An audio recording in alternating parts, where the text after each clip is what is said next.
Bonjour à tous. Aujourd'hui, on va parler de la fin du monde ou la fin d'un âge. Vous savez, dans l'Ancien Testament, le dernier livre de la Bible, c'est le livre de Malachie. Et Malachie annonce qu'avant le grand jour redoutable de l'Éternel, que Dieu enverrait Élie le prophète. Et Jésus, bien sûr, nous dit que Jean-Baptiste était l'Élie qui devait venir. Et que dit Jean-Baptiste lorsque les scribes et les pharisiens viennent à son baptême? Jean-Baptiste leur dit, « Race de vipères, qui vous a appris à fuir le jour grand et redoutable de l'Éternel? » Il dit, « Voici la hache est déjà mise à l'arbre, et la cognée est déjà mise à la racine, et tout arbre qui ne porte pas de fruits sera coupé et jeté au feu. » Et Jean-Baptiste ici ne réfère pas à la fin du monde, mais il réfère à la fin d'une dynastie, la dynastie des prêtres, la dynastie des serviteurs de Moïse. Il réfère à la fin de l'alliance mosaïque et à la nation d'Israël, qui est souvent représentée comme étant un olivier. Et il dit que tout arbre qui ne porte pas de fruits sera jeté et coupé au feu. Et Jésus reprend exactement les mêmes paroles lorsqu'il parle aux pharisiens. Et en plus, il dit aux pharisiens que ceux-ci seraient mis à la porte du royaume et que le royaume serait donné à une autre nation. Alors, il est clairement ici évident qu'on réfère à la fin de la dispensation mosaïque. La hache, elle est déjà mise à l'arbre et la cognée, elle est déjà mise à la racine. Et les premiers chrétiens, c'est clairement évident qu'ils croyaient être la dernière génération. Jean, le disciple du Seigneur, dans son épître, dans l'une de ses épîtres, dit, « Bien-aimés, nous sommes à la dernière heure. » Alors pour lui, il était clairement, après vivre les derniers moments d'un âge, d'une dispensation, et il se savait être à la dernière heure, et pas à la dernière semaine de l'humanité, pas au dernier mois, mais à la dernière heure. Il savait que cette fin, elle approchait. Et l'apôtre Jacques aussi, lorsqu'il parle à son église de Jérusalem, il parle aux riches, aux mauvais riches, et il dit, « Malheur à vous, riches, car vous avez accumulé des richesses dans les derniers jours. » Et l'apôtre Paul aussi, lorsqu'il parle des Juifs, il dit, la fin du monde a finalement atteint les Juifs. Il dit, la colère de Dieu a finalement atteint les Juifs. Et dans l'Épître aux Hébreux, c'est dit que Jésus a paru dans les derniers âges. Dieu a envoyé son Fils dans les derniers âges et le Père nous a parlé par le Fils dans les derniers âges. Dans les derniers âges, Dieu nous a parlé par le Fils. Alors, c'est clairement indiqué par les auteurs du Nouveau Testament qu'ils vivent une dernière heure, qu'ils vivent à la fin d'un âge, qu'ils vivent à la fin d'une dispensation. La dispensation mosaïque est sur le point de prendre fin. L'apôtre Pierre nous dit dans ses épîtres qu'à cette époque, les éléments se dissoudraient. Et chose curieuse, c'est que si on examine le mot grec que Pierre utilise, c'est exactement le même vocable que l'apôtre Paul utilise lorsqu'il parle des rudiments de la loi. Alors, ce n'était pas les éléments de ce monde tels le feu, l'eau ou le vent qui étaient pour se dissoudre, mais c'était les rudiments de ce monde, et les rudiments de ce monde, de cette époque, de cette génération, de cette ère, cet âge, c'était la loi mosaïque qui était sur le point de prendre fin. Hein? Alors même Pierre, lorsqu'il est devant le portique de Salomon et que le Saint-Esprit descend sur 3000 personnes, il dit, ces hommes ne sont pas ivres, mais c'est ceci qu'a prophétisé le prophète Joël, comme quoi que dans les derniers jours, dit Dieu, je répandrai mon esprit sur toute chair. Donc, pour Pierre, la journée de la Pentecôte était les derniers jours qui avaient été annoncés par le prophète Joël dans l'Antiquité. Hein? Alors, il y a plusieurs évidences dans la Bible, dans le Nouveau Testament, que les premiers chrétiens croyaient être arrivés à la fin des temps. Et certains biblistes, certains théologiens nous ont dit qu'ils ont cru être arrivés à la fin des temps, mais par erreur, ils se sont trompés. Mais non, ils ne se sont pas trompés. Leur maître leur avait enseigné que quand vous verrez ces choses, sachez que la fin, elle est proche. Et dans Matthieu 24, lorsqu'ils sortirent du temple, les disciples ont fait remarquer à Jésus les magnifiques constructions du temple. Et Jésus leur dit, voyez-vous tout ceci? Moi, je vous dis qu'il ne restera pas ici pierre sur pierre qui ne soit renversé. Alors Jésus annonce la destruction du temple et dit à ses disciples, il y en a ici de vous présents qui verraient ces choses s'accomplir. Donc certains de ses disciples allaient voir la destruction du temple de Jérusalem. Ailleurs, Jésus va faire deux complaintes sur la ville de Jérusalem. Vous savez, dans les Écritures, il y a 3 endroits où Jésus pleure. Et 2 de ces endroits, c'est sur la ville de Jérusalem. Et quand Jésus a fait son entrée triomphale sur le dos d'un âne à Jérusalem, il a regardé la ville et il a dit, Jérusalem, Jérusalem, combien de fois j'ai cherché à réunir tes petits autour de moi, comme une poule cherche à réunir ses enfants autour d'elle, et vous ne l'avez pas voulu. Voici, va venir sur vous une heure de désolation. Hein? La tribulation d'Israël s'en vient et Jésus l'annonce à l'avance. Il annonce la destruction de Jérusalem et il annonce la destruction du temple de Jérusalem. Ailleurs, dans une autre lamentation sur Jérusalem, Jérusalem, Jésus dit, Jérusalem, Jérusalem, toi qui tues les prophètes, vous êtes responsable du sang de Abel le juste jusqu'au sang de Zacharie que vous avez tué entre l'autel et le temple. Et c'est sur cette génération que sera redemandé le sang de ces prophètes. Hein?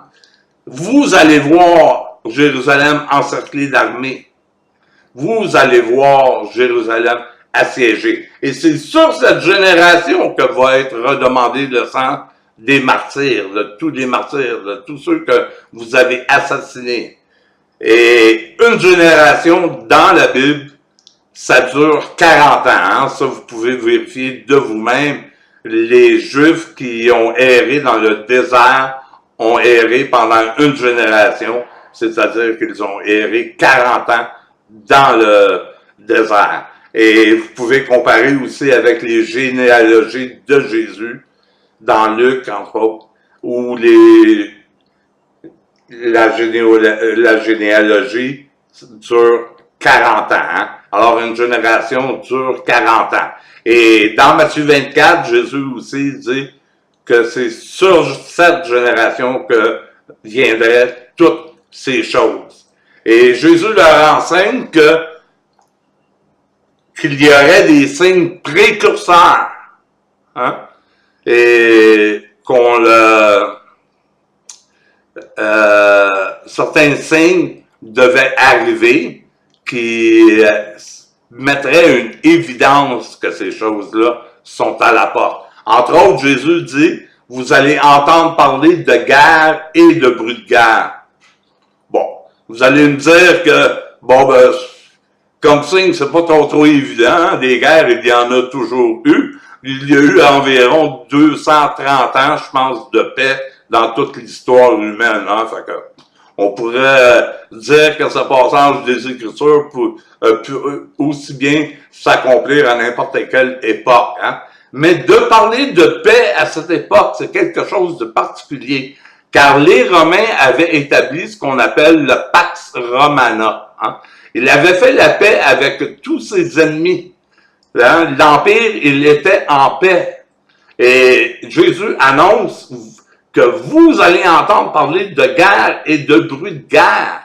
Et à Jérusalem, aux alentours des années 70, il y a eu plusieurs séditions en Israël. Et on a commencé à tuer des Romains dans les rues, des villes ont commencé à se rebeller contre Rome. Les Zélotes ont commencé à rassembler des armées pour lutter contre les Romains. Et Vespasien et Titus vont rassembler une armée.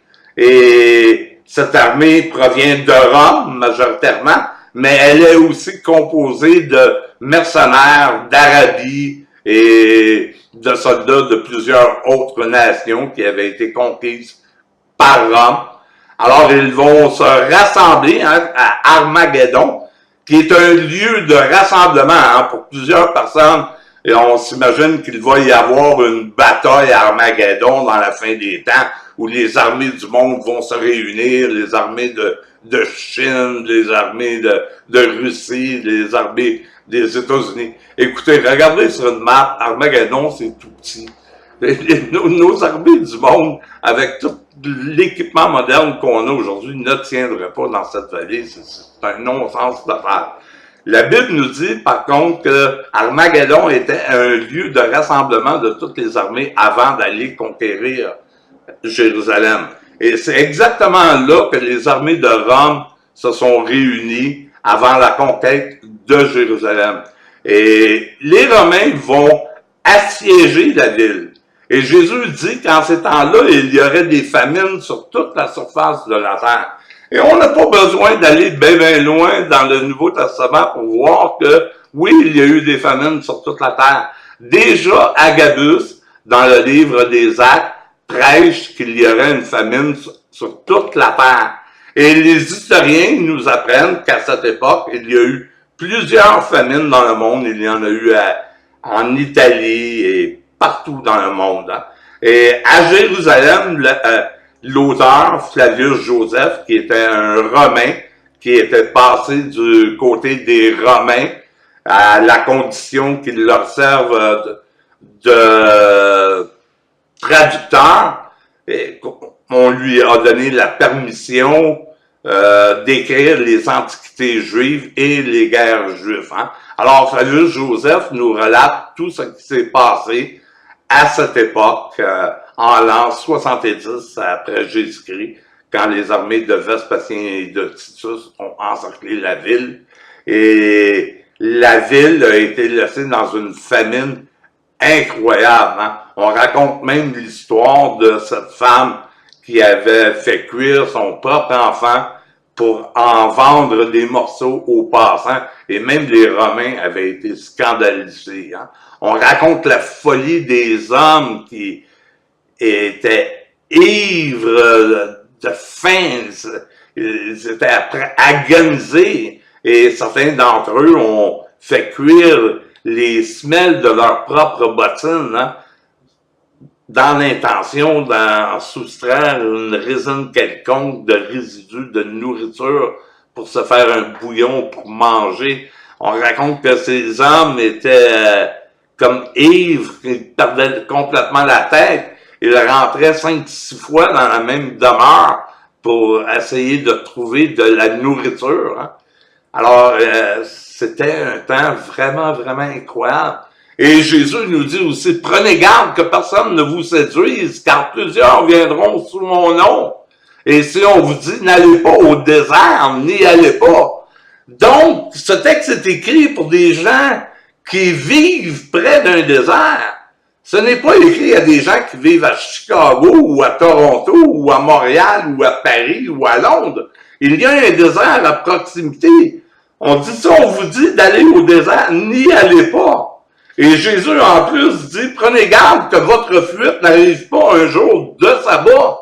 Donc c'est à des Juifs que ça s'adresse. Ça s'adresse pas à des évangélistes ou à des catholiques ou à des gens qui adorent le dimanche. Ça s'adresse à des gens qui adorent le samedi. Priez pour que votre fuite n'arrive pas un jour de sabbat. Et à ses disciples, il dit, lorsque ces choses arriveront, fuyez dans les montagnes.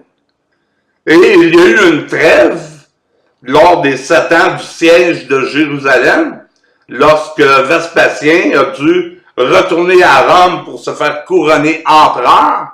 Et durant cette trêve, Tite avait été laissé sur place.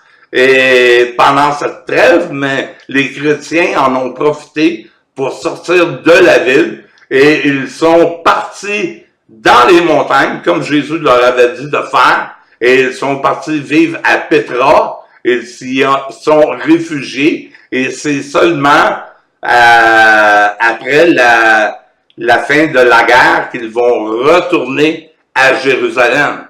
Et durant ce temps, il y a eu des faux prophètes, pas des faux prophètes, excusez, des faux messies qui se sont élevés en Israël, hein?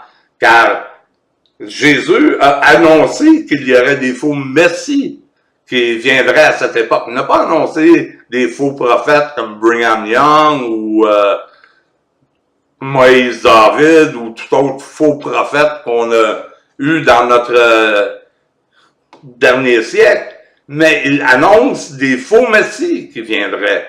Et Flavius Joseph en recense 13, qui sont tous des chefs zélotes, de la résistance zélote, et qui avaient des prétentions messianiques. Le livre des Actes en mentionne un, entre autres Judas, qui a conduit 3000 hommes au désert, et ces hommes ont tous péri dans le désert. Et Flavius Joseph en mentionne d'autres. L'un d'eux avait la prétention de faire tomber les murs de Jérusalem, comme Josué l'avait fait pour Jéricho, hein, en soufflant des trompettes. Et un autre avait toutes sortes de prétentions messianiques. Et plusieurs sont morts dans le désert. Il y en a 13 en tout. Hein. Et si vous lisez les Antiquités juives de Flavius Joseph nous donne beaucoup de détails sur chacun de ces faux prophètes. Hein. Alors, il y a eu des troubles à Jérusalem, la ville a été incendiée, les zélotes ont brûlé leur propre temple. Hein. Et maintenant, vous allez me dire, oui, mais les signes ne sont pas arrivés. Mais là, il faut comprendre tout le langage symbolique, apocalyptique qui est utilisé à l'époque. Hein? Et ils ont un langage spécial, hein? Même chez les Juifs ordinaires de la vie courante. Ils ont leur propre langage, comme aujourd'hui, on a des expressions courantes, hein? Comme si je vous dis, par exemple, je suis après mourir de rire. Mais peut-être dans 1000 ans d'ici, quelqu'un va lire ce que je vous dis et va dire « Ah, cet homme est mort en riant ». Mais non, c'est une expression qu'on a aujourd'hui, mourir de rire.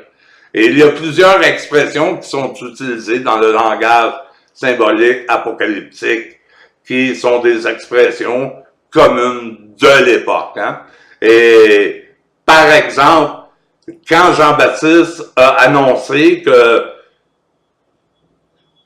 lors de la destruction qui allait s'ensuivre du système mosaïque, il dit en ces jours-là, le soleil s'obscurira, la lune ne donnera plus sa lumière, le soleil se changera en sang, patati patata. Dans l'Ancien Testament, ces expressions-là sont aussi utilisées pour la description de la destruction d'Édom, la destruction des Assyriens, des Babyloniens.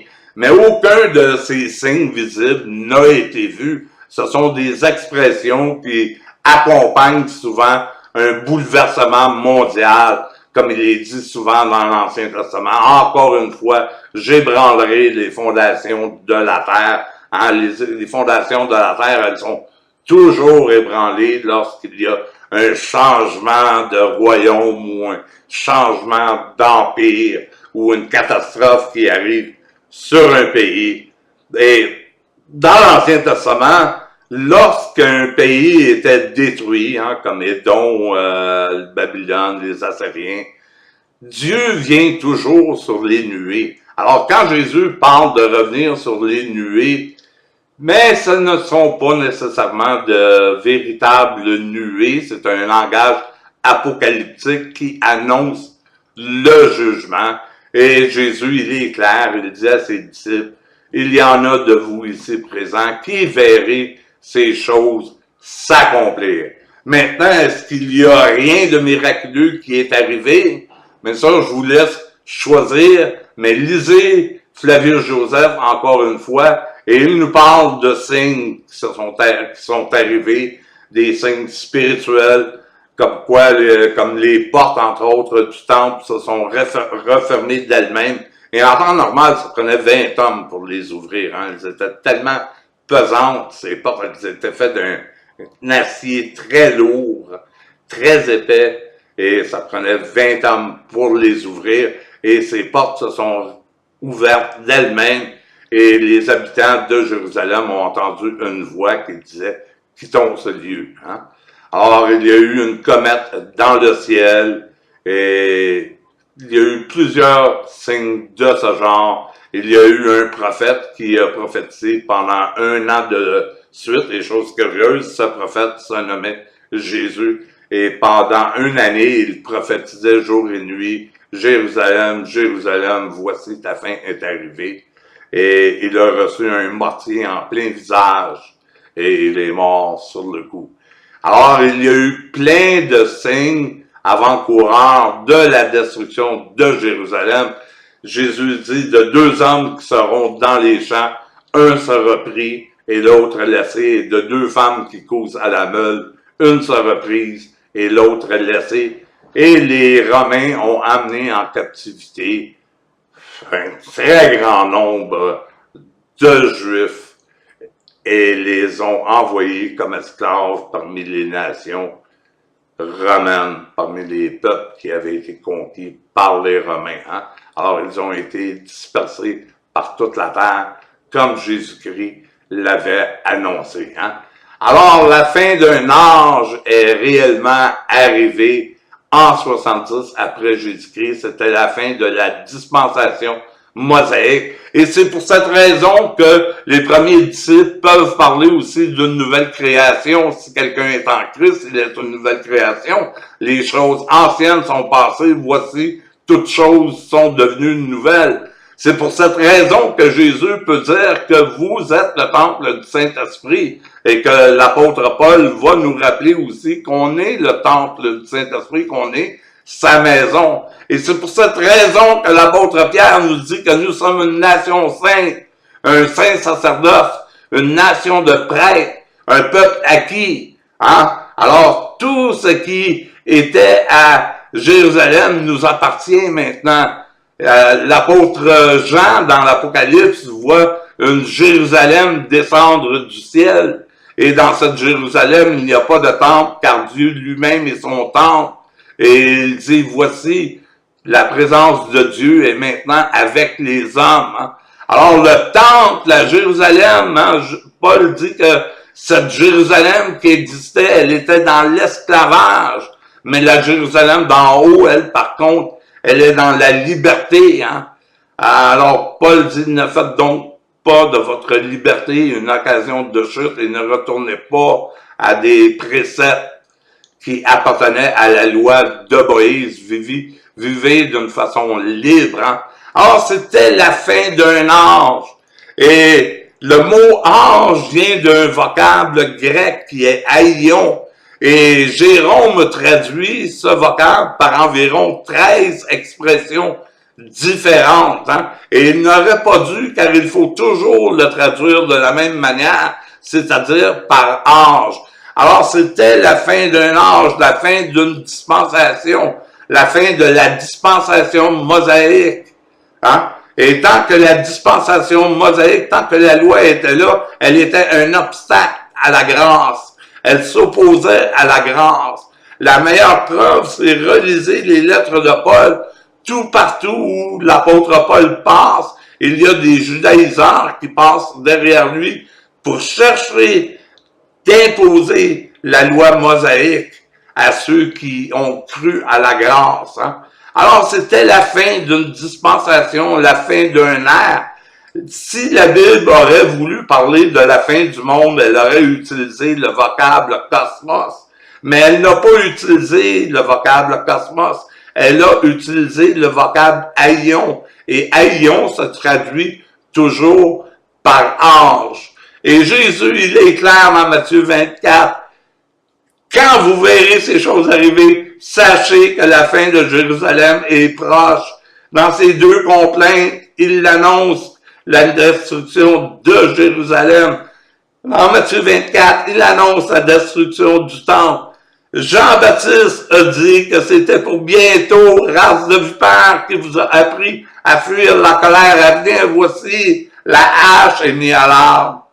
La cognée est mise à la racine. Tout arbre qui ne porte pas de fruits va être coupé et jeté au feu. Jésus, lorsqu'il est passé devant un olivier qui ne donnait pas de fruits, a maudit cet olivier et a repris les paroles de Jean-Baptiste en disant « Tout arbre qui ne porte pas de fruits sera coupé et jeté au feu. » Et on sait que l'olivier est une représentation de la nation d'Israël. Alors, il ne faut pas voir une double interprétation dans les paroles de Jésus, dans ce texte, une double interprétation qui pointerait au 20e siècle et nous ferait croire que ces choses sont sur le point d'arriver, qu'un antichrist mondial va monter sur le trône.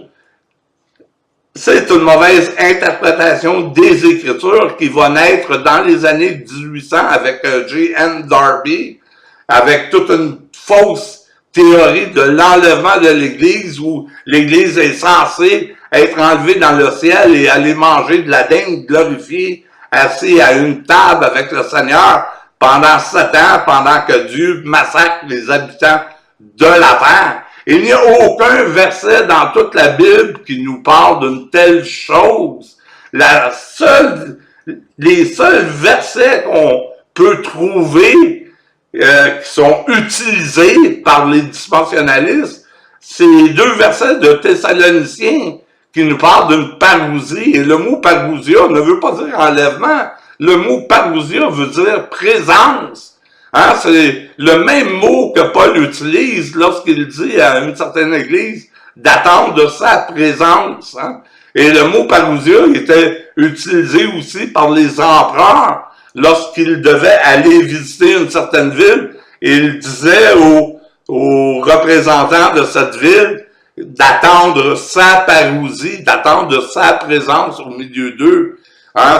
La parousie est un terme que les premiers chrétiens ont utilisé pour parler de notre présence avec Dieu. On l'utilisait souvent pour parler de la résurrection ou d'un millénium quelconque, mais jamais on a utilisé ce vocable pour nous parler d'un enlèvement de l'Église, hein, du monde qui quitte ce monde, comme on voit dans les fictions de End Time Prophecy, où on voit les chrétiens qui s'élèvent vers le ciel, laissant leur automobile aller se fracasser contre toutes les autres autos sur l'autoroute, où on voit des pilotes d'avion être enlevés. Et c'est ridicule, une telle théologie. C'est tellement ridicule. Surtout que cette théologie n'a aucun verset biblique à l'appui. Hein? Il faut prendre plusieurs versets et les faire fitter un dans l'autre pour essayer de sortir une telle théologie de non-sens. Hein? Donc, Jésus a enseigné la destruction de Jérusalem.